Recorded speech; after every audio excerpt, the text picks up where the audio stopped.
Bien, après avoir vu dans le Grand A que le Second Empire était un empire autoritaire, nous allons voir dans le Grand B que c'est un empire autoritaire qui met en scène ses ambitions et l'adhésion du peuple.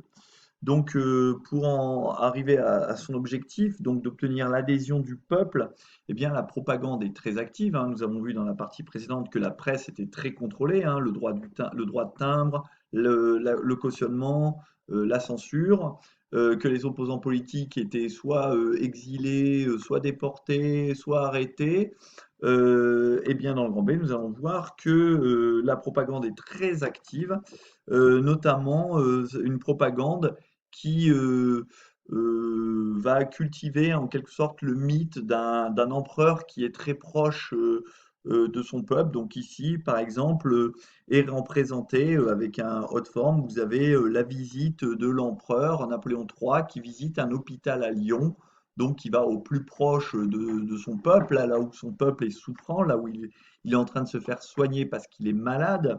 Et puis nous allons étudier un peu plus en détail ce lien entre l'empereur et le peuple, hein, le fait qu'il mette davantage en avant la charité plutôt que la solidarité. On va étudier cette œuvre qui s'intitule L'empereur visitant les inondés d'Angers en 1858, donc suite à une inondation importante, hein. On va l'étudier avec un excellent site que vous pourrez trouver sur Internet qui s'appelle L'Histoire par l'image. Donc ce site commande généralement les grandes œuvres, les grandes peintures de l'histoire, notamment l'histoire de France. Et ici donc, sur ce site, on peut noter que c'est une toile donc d'Hippolyte Beauvais qui représente donc la visite de l'empereur aux inondés d'Angers. Donc Napoléon est ici au centre de la composition, hein. Il est en uniforme de général et on voit que tous les regards, hein, sont tournés vers l'empereur. On a l'impression que l'œuvre fait un peu comme un triangle, hein, et que le centre de ce triangle convergerait vers l'empereur. Il s'adresse aux sinistrés, donc aux gens qui ont été victimes des inondations, hein. Vous voyez que les catastrophes naturelles existaient bien évidemment déjà à cette époque, hein, les inondations aussi. Ces sinistrés se pressent autour de lui, notamment une femme qui tient un petit bébé. Tous ont un regard suppliant, l'implorant. On voit même cette femme qui est à genoux dans un signe de prière, le considérant presque comme une divinité. Si les gens se pressent autour de lui, lui, on voit que ses bras sont tendus en signe d'apaisement. Il tient ses gants blancs de la main droite, hein, et de part et d'autre, donc à ses pieds, on voit deux femmes agenouillées, ici et ici, comme je vous l'ai dit, qu'il implore. Celle de gauche enlace deux enfants qu'on voit en bas âge, et tout le groupe lève les yeux vers le prince, vers le souverain, vers Napoléon III. Celle de droite, comme je vous ai dit, a les mains jointes. Derrière elle, donc vous voyez qu'il y a un jeune garçon qui se tient debout et la regarde. On a l'impression, hein, que toute cette foule de sinistrés est très attentive. Et à l'arrière-plan même, on voit certains qui lèvent la main ou saluent du chapeau en signe d'enthousiasme. Hormis les deux femmes du premier plan, hein, cette population qui est éprouvée par la catastrophe est essentiellement masculine. On peut penser que ce sont vraisemblablement des ouvriers que la catastrophe a privés finalement de leur outil de travail. Au fond de l'image à droite, eh bien, on voit justement l'usine, hein, symbolisée par la cheminée, qui a été inondée, de même que la campagne angevine. Tout a été inondé du fleuve en crue. Donc ça, c'est la propagande d'un régime qui est soucieux de cultiver sa popularité, notamment après la répression qui avait eu lieu lors de la révolte de 1855, révolte qui est illustrée par l'info de la page 131 de votre manuel, hein. Vous pouvez lire qu'en 1855, les ouvriers ardoisiers de Trélazé se sont révoltés contre l'Empire et pour l'amélioration de leurs conditions de vie. Ils ont été punis sévèrement et en juin 1856, de graves inondations dans la même région, justement, vont permettre à l'empereur de se rendre sur place. Donc, c'est vraiment une façon de contrebalancer la politique répressive de l'Empire que de montrer un empereur justement qui est proche de ses ouvriers, alors que ben, un an auparavant, ils avaient été durement réprimés. Donc, il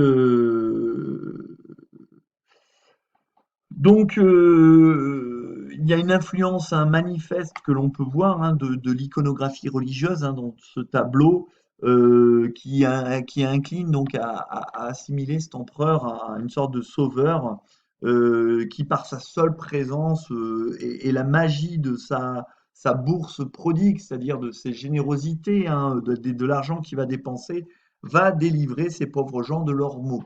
Donc, il y a l'idée vraiment du sauveur vous savez, cette idée qui est un peu encore cultivée aujourd'hui, alors je dirais pas jusqu'au sauveur, mais chaque fois qu'une catastrophe arrive, immédiatement, les ministres, le président se pressent au chevet des sinistrés comme, comme s'il fallait qu'ils soient présents auprès des sinistrés pour leur montrer que l'État est là et va les aider à se relever, alors que les sinistrés, parfois, au-delà de la présence du président ou du ministre qui leur fait bien plaisir, préféreraient que la catastrophe soit reconnue comme catastrophe naturelle afin que les assurances commencent à les rembourser beaucoup plus vite. C'est bien d'avoir de la présence, c'est mieux d'avoir de l'argent. Vous savez, c'était déjà le cas sous Napoléon III, c'est toujours le cas aujourd'hui.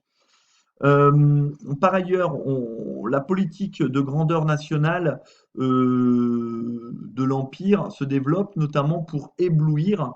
Donc les fastes du régime vont être diffusés par des gravures et des tableaux.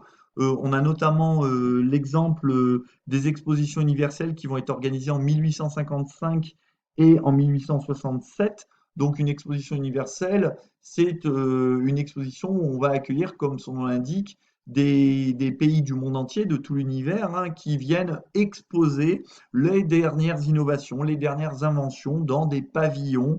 Donc, c'est par exemple à l'occasion de l'exposition universelle de 1889, je sors du chapitre, hein, mais que sera par exemple présentée la Tour Eiffel. Et donc, il y aura deux expositions universelles sous le Second Empire à Paris en 1855 et en 1867, donc pour montrer les dernières innovations industrielles et technologiques françaises. L'autre objectif hein, de ces expositions universelles, outre de montrer le faste du régime, c'est de concurrencer économiquement l'Angleterre, hein, chose que l'on verra par la suite dans la suite de ce chapitre. Et on verra également que l'Empire va mettre en scène une politique étrangère ambitieuse, hein, en participant notamment pour la première fois depuis le Premier Empire à un rôle militaire de premier plan lors de la guerre de Crimée. La Crimée, donc, c'est une presqu'île qui se trouve aujourd'hui dans la Russie, qui avant appartenait à l'Ukraine et que la Russie a d'ailleurs annexé plus ou moins de force il y a quelques années par Vladimir Poutine. Et à l'époque, la Crimée, qui avant appartenait à l'Empire ottoman, a été récupérée par la Russie depuis peu.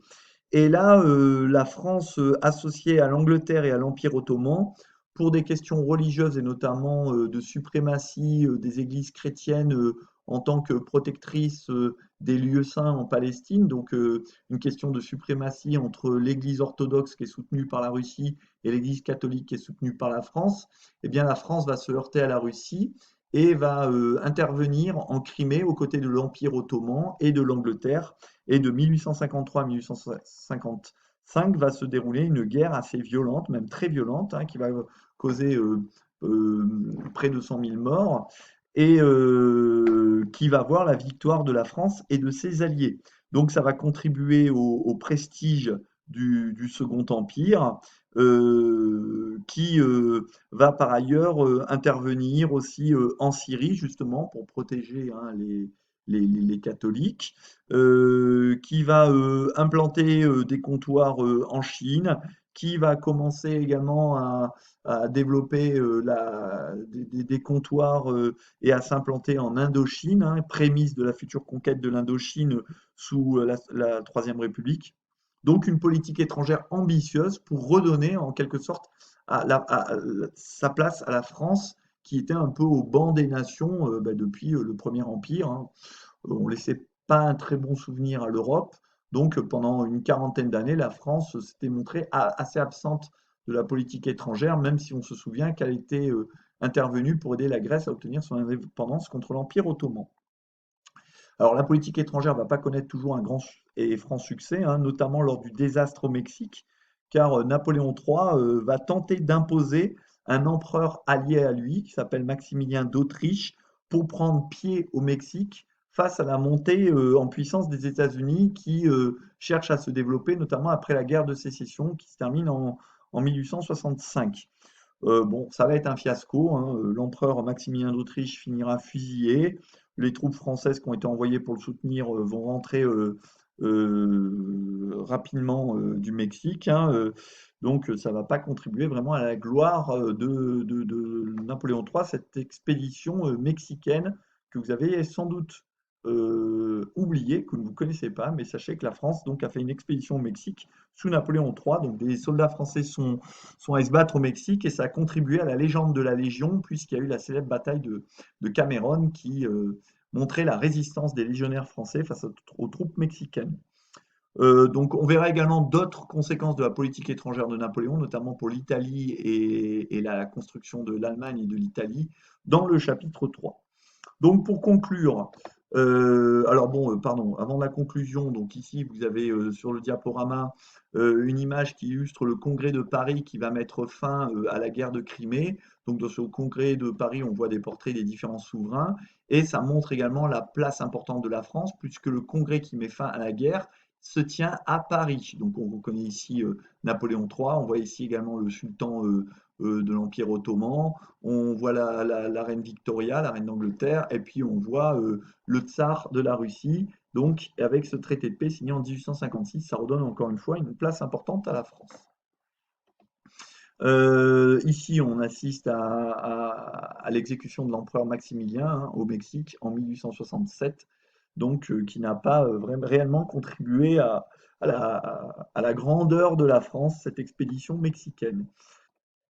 Alors pour conclure, eh bien, qu'est-ce qu'on peut dire du Second Empire? C'est qu'il a longtemps été entouré d'une légende noire, hein. On avait une très mauvaise image de ce Second Empire, notamment eh bien, parce que il se termine par une défaite sur laquelle on y reviendra, notamment la capture de l'empereur par les Prussiens à Sedan le 3 septembre 1870. Et puis, on va dire que cette légende noire a été aussi construite par le régime qui va lui succéder, c'est-à-dire la Troisième République. Dans les livres d'histoire de cette Troisième République qui va perdurer jusqu'en 1940 et sa fin par l'État français et par le maréchal Pétain, eh bien, dans cette Troisième République, dans les livres d'histoire, on présentait de façon très négative ce Second Empire, alors que finalement, il est resté assez populaire jusqu'au bout. Donc oui, c'est vrai que ce fut une dictature, puisqu'on le sait, le pouvoir était autoritaire, la presse contrôlée, les opposants pourchassés ou exilés, les pouvoirs concentrés aux mains de l'empereur. C'était un régime répressif, mais comme je vous l'ai dit, c'était aussi un régime populaire qui s'est enraciné pendant une vingtaine d'années.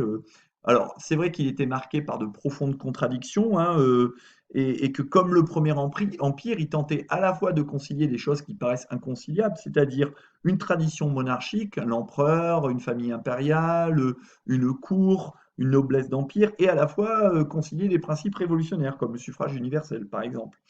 Donc ça, ces contradictions, elles sont liées aussi aux contradictions internes au personnage qu'est Louis-Napoléon Bonaparte, qui était qualifié de tyran, que son idéologie portait vers la liberté, selon Victor Hugo. Donc vous voyez, c'est un tyran, mais son idéologie le porte vers la liberté. Pour Zola, Émile Zola, le grand écrivain, auteur de Germinal, le qualifiait d'énigme, de sphinx, de personne qui renaît toujours de ses cendres. Donc, sous ce Second Empire, ça a été pour la France, en tout cas, une période de profonde transformation économique et sociale, période que l'on va aborder dans le chapitre 2.